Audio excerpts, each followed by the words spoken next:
Kenya and Nyanza regions. Daniel Kariuki, KTN. For questions mounting tonight over presidential security after numerous separate incidents in which members of the public breached the cordon and ran towards President William Ruto during official functions.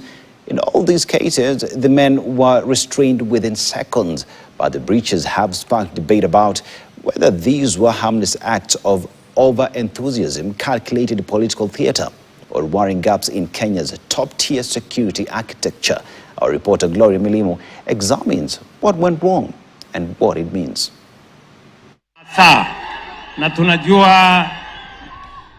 President William Ruto was mid-speech in Wajir on Wednesday when a man suddenly broke from the crowd and sprinted towards the podium. Within seconds, members of the Presidential Security Unit moved in, shielding the head of state and restraining the intruder. A similar scene had unfolded days earlier at another public event. Two incidents, two breaches, same uncomfortable question. How does a member of the public get that close to the president?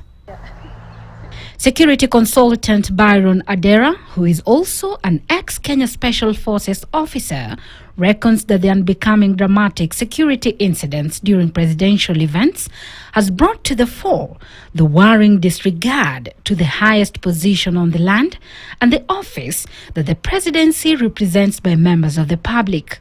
So when we see this kind of breaches that are happening with increasing regularity, then it begs the question that are we lost in terms of appreciating the all-powerful position that the president, the presidency attracts. While Inspector General of Police Douglas Kanja insists that the president's safety was never in jeopardy during these incidents, consequently making them appear as though harmless acts of over-enthusiasm, Adera warns that they only expose the underbelly of risk tolerance, which can be detrimental to the position of presidency.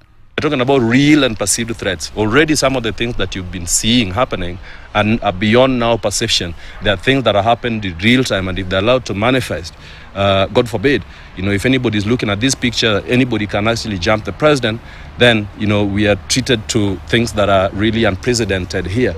Questions, however, linger whether these breaches are mere political stance or an indication of existing gaps in the country's topmost security architecture, considering the magnitude of security measures that characterize presidential events in the country. According to Adera, there are a number of elements within the presidential protection framework that precedes the head of state's arrival at any event.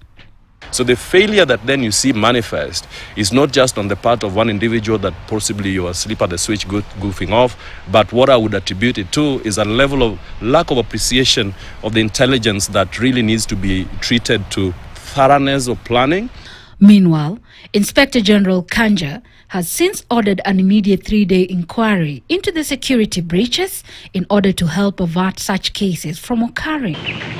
Even as the National Police Service reaffirms its commitment to ensure the safety of the head of state and members of the public, the burden of safety now lies with the security agencies, even as they ponder over countermeasures in order to ensure that such functions are threat-free.